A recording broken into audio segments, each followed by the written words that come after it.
Eu tenho certeza que Deus não me ama. É por isso que as coisas estão dando tão errado com minha vida. Então eu vou tomar uma decisão. A partir de hoje, eu não sirvo mais a Deus. Bom dia, soldados da madrugada. Nós continuamos no nosso curso Como Sair do Fundo do Poço, ou Como Sair do Poço, ou Como Sair do Buraco, se você prefere assim. Quando eu estava nos Estados Unidos, eu morei lá durante 1 ano e meio mais ou menos, e as coisas estavam dando muito errado na minha vida.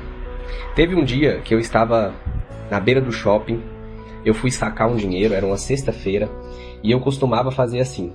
Na sexta-feira eu passava no shopping, sacava o dinheiro da semana para as despesas, para pagar as coisas que eu tinha que pagar, tirava o dízimo, separava aquilo que eu ia entregar na igreja, ia para casa para louvar o Senhor no pôr do sol, guardar o sábado, era assim que eu fazia. E de repente a polícia para o meu carro, e nos Estados Unidos funciona da seguinte forma: se a polícia ligar o giroflex do carro, significa que você foi parado, significa que você não pode arrancar. Se você arrancar o carro, você está em fuga. E fuga nos Estados Unidos eu acho que não é um negócio muito legal, sabe? E aí quando a polícia ligou o giroflex atrás do meu carro, eu já parei. E embora eu tenha entrado nos Estados Unidos de forma legal, eu estava ilegal naquele período.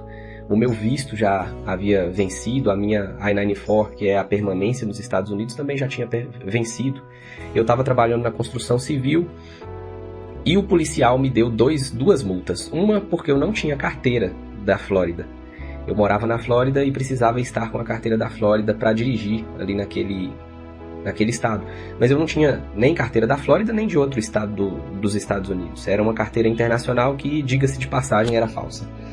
Então ele me deu uma multa por estar dirigindo com aquela carteira falsa e me deu uma multa também porque o selo do meu carro, o IPVA dos Estados Unidos, estava vencido por alguns dias também.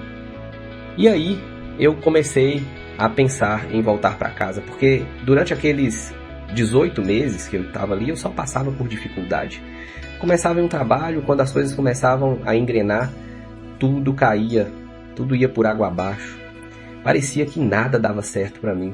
Eu fazia dívida em um período e quando eu começava a pagar a dívida, quando eu imaginava que eu ia começar a guardar algum dinheiro, as coisas caíam por terra novamente. E quando a polícia me parou, que eles me deram essas 2 multas, lá nos Estados Unidos funciona da seguinte forma: existem algumas multas que não estão na Constituição ou não tem um valor estipulado. Você precisa ir para a corte, para o juiz determinar qual que é o valor daquela multa. Esse fato de ir para a corte me trazia arrepios, me deixava apavorado. E esse é o comportamento de quem está no buraco. Esse é o comportamento de quem está inseguro. Esse é o comportamento de quem está no fundo do poço. E quando isso acontece, a gente quer encontrar um culpado. E o culpado que eu encontrei naquela época foi Deus. Deus não me ama, Deus não quer o meu bem, as coisas estão acontecendo comigo, eu estou tentando ser uma pessoa honesta, alguém transparente. E olha só, eu estava com a carteira falsa, tentando ser honesto, tá? Então eu tomei a decisão de que eu não ia servir a Deus. Aquele ali foi o começo de um período de 7 anos que eu fiquei longe da igreja. E por que isso acontece? A gente, quando está no fundo do poço, a gente começa a ter dificuldade em entender qual que é a vontade de Deus para nossas vidas. Quando a gente está no buraco, a gente se desconecta de Deus. Quando a gente está no buraco, a gente coloca a culpa pelas mazelas das nossas vidas em Deus. Eu quero ler com você o pior salmo da Bíblia, algumas partes aqui do pior salmo da Bíblia. A Bíblia, o livro de Salmos especialmente, ela tem uma estrutura em V. Você percebe que o salmista, ele começa falando de Deus, depois ele reduz a sua condição humana, ele fala que está sofrendo, mas depois ele fala: eu ainda vou te louvar, eu vou te agradecer, o Senhor é o Deus da minha salvação, e por aí vai. Essa é uma estrutura que os estudiosos chamam de estrutura em V, mas o Salmo 88 não tem estrutura em V. O Salmo 88 é só uma escada para baixo, ela é uma escada que vai só descendo. E a Bíblia diz assim: ó Senhor, Deus da minha salvação, dia e noite clamo diante de ti. Chegue à tua presença a minha oração, inclina os ouvidos ao meu clamor.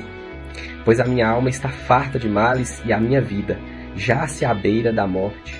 Sou contado com os que baixam a cova, Sou como um homem sem força, atirado entre os mortos, como os feridos de morte que jazem na sepultura, dos quais já não te lembras. Você já teve a impressão de que Deus se esqueceu de você? Por fim, ele termina o verso 5 dizendo: são desamparados de tuas mãos.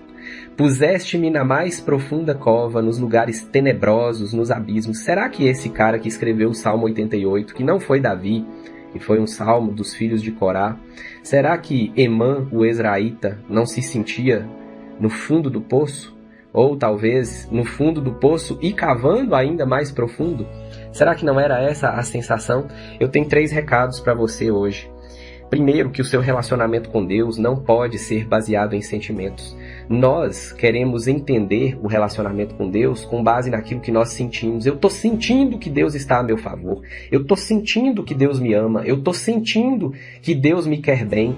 O meu relacionamento com Deus não precisa ser baseado, não pode ser baseado em meros sentimentos, porque os meus sentimentos são enganosos. A Bíblia diz que enganoso é o coração do homem e inclinado continuamente para o mal. O meu relacionamento com Deus precisa ser baseado em evidências. E existem evidências de que Deus me ama, de que Deus quer o meu bem, de que Ele está no controle da minha vida.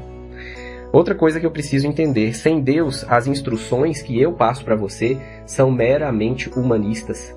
E nós não estamos aqui para trabalhar o humanismo, porque senão você pegaria aí os áudios do YouTube, os áudios motivacionais, e ia escutar. Você faz afirmações na sua casa, coloca aí as afirmações na sua parede, e essas afirmações vão te impulsionar na direção correta, mas nós não estamos aqui para sermos humanistas. Eu acredito piamente, eu acredito que só as instruções humanistas não vão te salvar. O que vai trazer paz ao seu coração e conforto é saber que Deus está no controle da sua vida. É saber que existe uma parte que corresponde a você, sim, mas que a maior parte, ela vem de Deus. E um Deus que te ama, um Deus que te quer bem, um Deus que não quer você no fundo do poço, mas quer você dando a volta por cima e inclusive quer usar suas feridas para curar outras pessoas. E por fim, eu quero te lembrar que no Salmo 88, o salmista, ele acha que Deus o abandonou porque ele estava envolto em trevas. No momento mais escuro da sua vida, é exatamente o mesmo momento que houve na cruz do Calvário. Quando Jesus estava na cruz do Calvário, a Bíblia relata que houve uma escuridão como nunca se viu na terra. E a Bíblia relata também que o próprio Deus estava ao lado da cruz do Calvário. Ninguém se sentiu mais abandonado do que o próprio Cristo na cruz do Calvário, porque ele teve que se separar do Pai para morrer por mim e por você. E naquele momento, o Pai em pessoa estava ao lado de Cristo.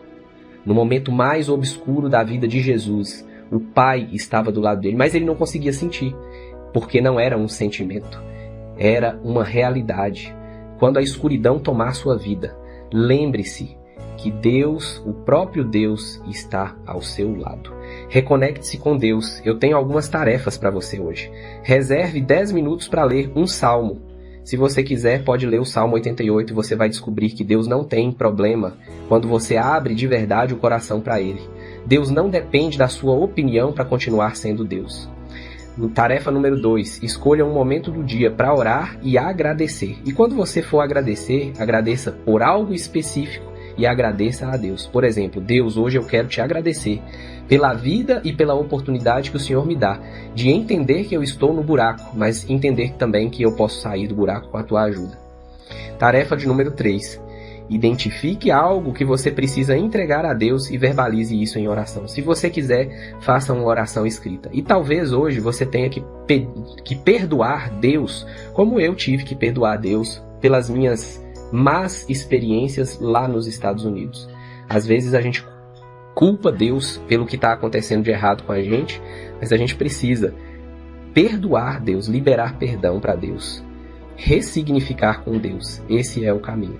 E a palavra de hoje, se você quiser me enviar, se você tiver o meu contato pessoal, ou se você estiver escutando esse áudio no Spotify e quiser colocar no comentário, a palavra de hoje é luz.